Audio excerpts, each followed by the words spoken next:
Hi guys, this is the first of Nana's read to my grandchildren stories, and this is called Manukura, the white kiwi.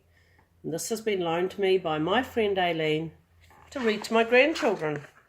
I'm going to try and do you a story a day, so listen up. Kia ora, tamariki mā. My name is Manukura, which means the chiefly one, and my home is Pukaha, Mount Bruce. My guardians are two noble iwi, Ngātai Manuhiri in the north and Rangatani in the Wairarapa. People see me as a treasure, a tohu or a special sign of new beginnings. Come closer, tamariki, and I will tell you why. Here he goes. Beautiful, isn't he? Behind my story is another story, so let us start at the beginning. If you would roll back time, you would find our land full of kiwi. But then came the enemies, the dogs, the ferrets and the stoats. The fires that cleared the forest, the kiwi are becoming extinct. How can they be saved? Here we are. I'm not sure why the camera's going dark and light, but hopefully you'll be able to follow the story. At Pukaha, Mount Bruce, kiwi eggs are hatched in an incubator. The baby kiwi are fed until they are big enough to look after themselves. Then they are released in the great Pukaha forest, protected from predators. So there they are. There's their incubator, and then they let them out into the forest eventually when they're big enough. With the help of Ngāti Manuhiri, 30 brown kiwi were taken from Hauturu, Little Barrier Island, and released in the forest at Pukaha, Mount Bruce. This is where my story begins. Two of those birds from Hauturu are my mother and father. There we go. So his mum and dad are going to be released into the wild. I have no memory of being moved from the forest to the hatchery. I was a little blob in a large egg, feeding on the rich yellow yolk and growing for 70 to 80 days. On the outside, my shell looked like all the others. No one at the hatchery knew what was happening inside.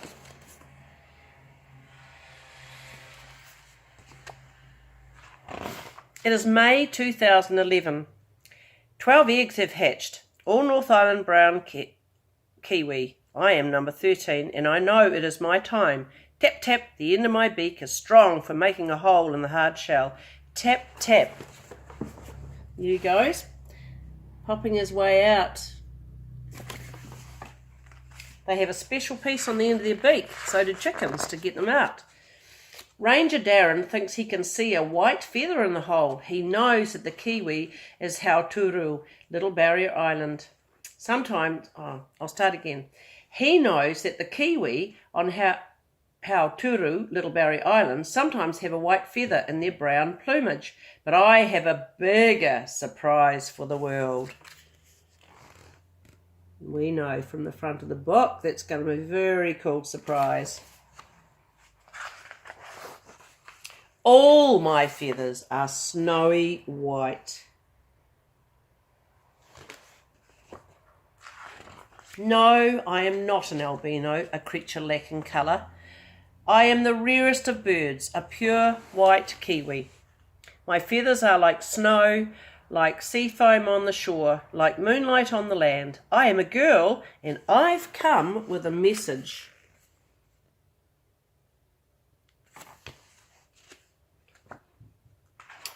Jason of Rangatani says, every now and then something extraordinary comes along to remind us how special life is.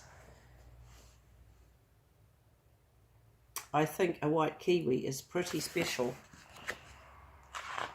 Here at the sanctuary, I get visitors from distant lands. The world is eager to know about me, but I am happy to spend my days with my brown feathered friend Potiki, who was egg number 14.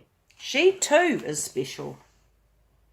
There's the people looking through the window now that they're all hatched out. Be very exciting to see those kiwis.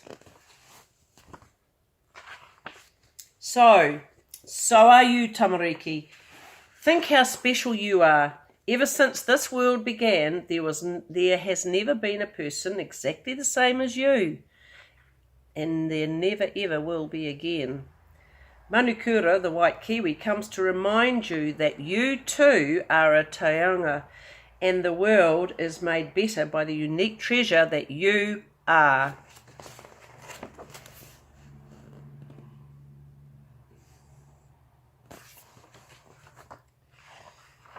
Kiwi facts. Here's some things. Female kiwi weigh up to 3 kg. Males weigh up to 2 kg. Females are bigger to accommodate their huge egg. A kiwi egg takes about 20% of the female's body. That's quite a lot. Manukura weighed 280 grams at hatch.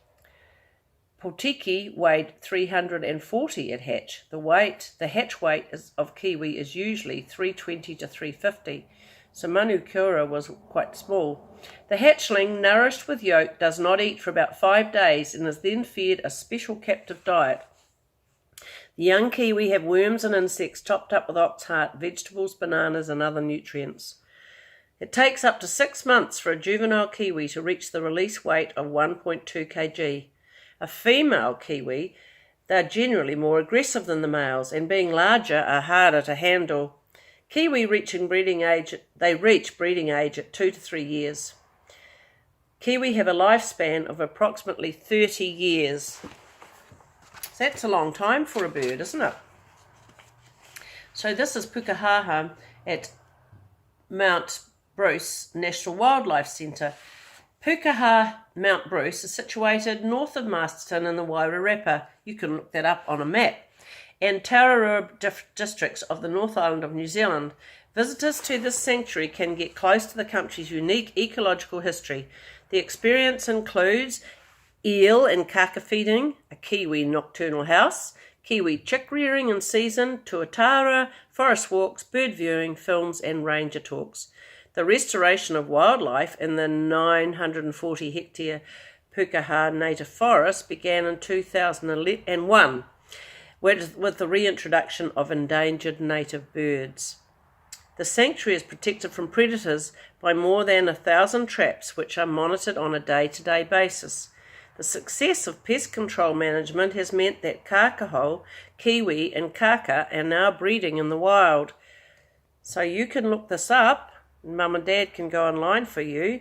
Go to www.pukaha.org NZ. So Pukaha is Pukaha. And then you might be able to learn some more about the kiwi and our other endangered species in New Zealand. So there are the places in Mount Bruce that you can see, the people going there. So I hope you've enjoyed the story, and I'll try and tune in and read you another one tomorrow. Now you can do a little project for Nana if you want to. Draw me a kiwi and tell me something that you've learned. That's if you want to. Love you. Bye.